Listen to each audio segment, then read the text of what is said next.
Buat kalian menonton video ini, kalian menjadi orang pertama yang mengetahui alur cerita Boruto Time Skip, di mana cerita Boruto semakin mendebarkan dan tentunya sangat menarik untuk dinikmati. Di video ini, admin akan memberikan spoiler manga Boruto Chapter 4. Admin bersumberkan dari beberapa teori dan spekulasi, kemudian admin jadikan dalam bentuk cerita.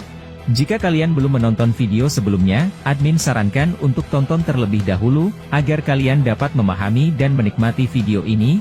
Kalau begitu langsung saja kita ke videonya, let's go. Cerita dimulai dari Boruto berkata kepada Momoshiki.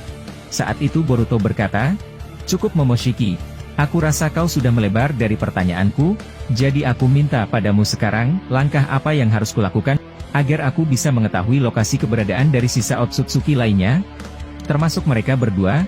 Mendengar itu, Momoshiki menjawab, "Aku akan memberikanmu masukan, sisa Otsutsuki lain masih berkeliaran di alam semesta ini, tapi, titik koordinat perkumpulan mereka semua, ada di tugu masing-masing ini. Seperti yang kau tahu, semua tanduk kami tergambar dengan rapi di atas sana. Tapi ada dua Otsutsuki yang tubuhnya hancur, dan itu akibat dari ulah Jigen, aku tidak tahu mengapa dia melakukan hal itu." Setelah Momoshiki berkata seperti itu, Boruto tidak menjawab apapun.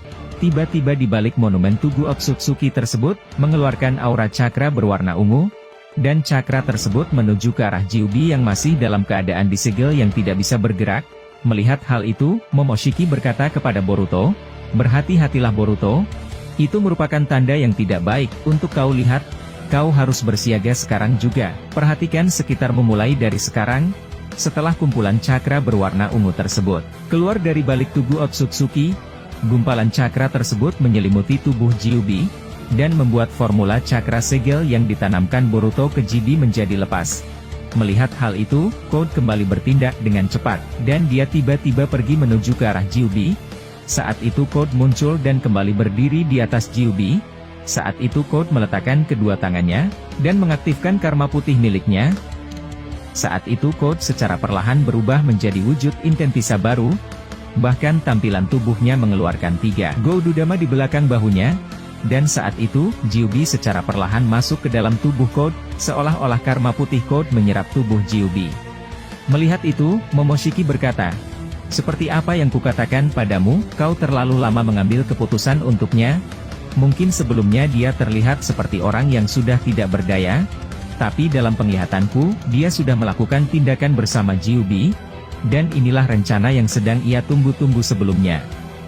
Mungkin aku bilang dia bukan menjadi Jinchuriki Kyuubi, tapi malah lebih buruk dari itu.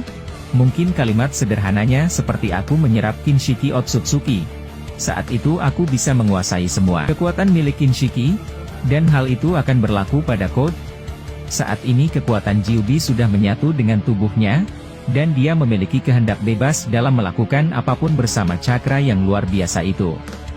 Mendengar itu, Boruto membalas, "Aku benar-benar menyesal, tapi baiklah, aku rasa ini akan semakin menarik. Aku akan menghancurkan dirinya dan beserta Kyuubi." Di sisi lain, Code yang sudah berhasil menyerap cakra Kyuubi, tiba-tiba tubuhnya mendadak menjadi berat, bahkan Code sampai terjatuh akibat tidak bisa menyeimbangi tubuhnya. Saat itu Code tertawa terbahak-bahak, dan berteriak kepada Boruto. Saat itu Code berkata, "Akhirnya, aku bisa mencapai mode ini. Aku benar-benar berterima kasih atas kebodohanmu Boruto. Saat ini, kau tidak akan bisa lagi menyentuh Kyuubi sesukamu. Saat ini, dia sudah bergabung menjadi satu kesatuan di tubuhku." Setelah Code berkata seperti itu, tiba-tiba dia melemparkan bola ungu api raksasa dari tangannya, dan tangan kirinya milik Code melemparkan tanda cakar ke tubuh atau ke arah jubah Boruto. Setelah tanda cakar tersebut menempel di jubah Boruto, Code melepaskan kekuatan dari tangan kanannya, sampai-sampai daerah sekitar mereka terjadi ledakan yang besar. Boruto yang melihat serangan Code datang menuju dirinya, dia mengaktifkan karma, dan menghisap semua kekuatan berbahaya tersebut. Code yang menyaksikan Boruto melakukan itu, tiba-tiba dia muncul dari jubah Boruto, dan menebas leher Boruto hingga berdarah. Setelah terkena serangan itu, Boruto terjatuh dan penuh kesakitan. Melihat pemandangan itu, Code berkata kepada dirinya, "Aku menunggu momen ini Boruto. Aku akan membalas perbuatanmu sebelumnya padaku. Sebelum aku membunuhmu, Aku akan memakanmu dan kau akan menjadi tumbal bagi Gyubi yang ada di tubuhku. Saat Code yang sudah melihat Boruto tidak berdaya, dia mengaktifkan kedua cakarnya, dan ingin menggigit kepala Boruto. Saat Code hendak mengangkat Boruto, tiba-tiba Boruto menghilang. Ternyata itu semua adalah Bunshin.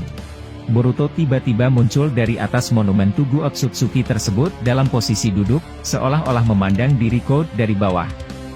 Melihat itu, Code berkata, "Sialan kau Boruto, lagi-lagi Bunshin. Aku benar-benar mempermalukanku, dasar sialan." Setelah Code berkata seperti itu, Boruto mengaktifkan Jougan-nya. Saat itu dia mencoba mencari titik lemah dari perwujudan Gyubi yang ada di tubuh Code. Saat dia mengaktifkan Jougan, dia tiba-tiba melihat ada sesuatu yang aneh pada tubuh Code. Di sisi lain, Code berkata kepada Boruto, "Mungkin aku terlalu bersemangat untuk membalaskan dendamku, tapi santai saja, aku masih memiliki kemampuan lain, sebab saat ini, akulah yang memiliki cakra terbesar di dunia saat ini." Setelah Code berkata seperti itu, tiba-tiba Boruto melemparkan pedangnya, dan menembakkan Rasengan raksasa dalam ukuran yang besar dan dengan kecepatan yang tinggi. Melihat serangan mendadak yang cepat itu, Code langsung berpindah tempat dengan tanda cakarnya, dan muncul di arah samping. Setelah Code melakukan itu, dia berkata, "Kekuatan itu benar-benar berbahaya jika terkena tubuhku. Tapi, mulai dari sekarang, serangan apapun yang kau lancarkan, aku dapat merasakan keberadaannya dengan kekuatanku saat ini." Setelah Code mengatakan itu, tiba-tiba dia tumbang dan mengeluarkan muntah darah dari mulutnya. Tapi akibat teknik Zeno milik Eida, semakin mereka mencoba untuk kritis terhadap kejadian saat ini, maka mereka akan mengalami sakit kepala dan tiba-tiba mengalami kegelisahan. Jadi sebab itu mereka hanya percaya saja terhadap apa yang sudah terjadi saat ini. Hubungan Paman Shikamaru semakin memburuk dengan Kawaki. Paman Shikamaru sudah merasa janggal atas gerak-gerik Kawaki. Dia merasa kalau Kawaki menyembunyikan sesuatu yang besar kepadanya, dan Paman Shikamaru mulai mencari cara agar menyingkirkan Eida dan Daemon. "Aku takut jika Paman Shikamaru akan dibunuh oleh mereka bertiga, karena Paman Shikamaru, hari demi hari dia menunjukkan kekritisannya terhadap semua pernyataan Kawaki mengenai keberadaan mayat Naruto jika dia benar-benar mati. Kawaki hari demi hari tidak memperdulikan apa yang diperintah oleh petinggi desa, dia melakukan sesuatu apa yang mau dia lakukan tanpa izin terlebih dahulu, salah satunya dia selalu mencari keberadaan Code. Tapi ketika ingin keluar dari perbatasan desa, dia dihadang dengan Kawaki. Kawaki berkata, Hei Shikamaru, aku tidak pernah melihatmu keluar dari desa tanpa ada pengawalan, dan juga kau pergi tanpa izin dari Hokage. Aku merasa ada sesuatu yang kau sembunyikan dalam pikiranmu." Kemudian Shikamaru menjawab, "Dasar sialan, apa kau tidak bisa berbicara yang lebih sopan lagi? Aku pergi keluar dari desa atas kehendakku sendiri, dan aku tidak memiliki kewajiban untuk memberitahumu." Kemudian Kawaki menjawab, "Baiklah jika kau mengatakan hal itu, aku hanya merasa aneh." Kemudian Shikamaru menjawab, "Lebih baik kau urus saja urusanmu sendiri, dasar bocah." Setelah mengatakan hal itu, Shikamaru pun akhirnya keluar tanpa dihadang oleh Kawaki lagi. Tapi tiba-tiba Kawaki berkata, "Kau tahu semua bukan, kalau keamanan desa saat ini benar-benar melemah sejak kepergian Nana Daime? Aku hanya mengingatkan kau saja, jika kau berani bertindak untuk mencoba berkhianat, atau dengan motif apapun itu, akulah yang akan mengakhiri hidupmu saat itu juga, ingat itu baik-baik." Mendengar hal itu dari Kawaki, Shikamaru langsung marah dan meradang dan balik ke hadapannya. Shikamaru berkata, "Hei dasar brengsek, sepertinya hari demi hari kau makin tidak bisa menjaga mulutmu ya dasar bocah. Apa kau terlalu yakin kalau aku yang berkhianat? Aku merasa kalau berbicara tentang pengkhianatan, potensimu cukup besar melakukan itu." Kemudian Kawaki menjawab, "Aku tidak akan pernah berkhianat asal demi Nana Daime. Aku akan menghancurkan siapa saja yang berani menentang peninggalan Nana Daime. Dan juga, aku merasa kau tidak punya kekuatan cukup untuk menjaga desa ini, jadi aku harap kau tidak melakukan hal yang aneh ke depannya."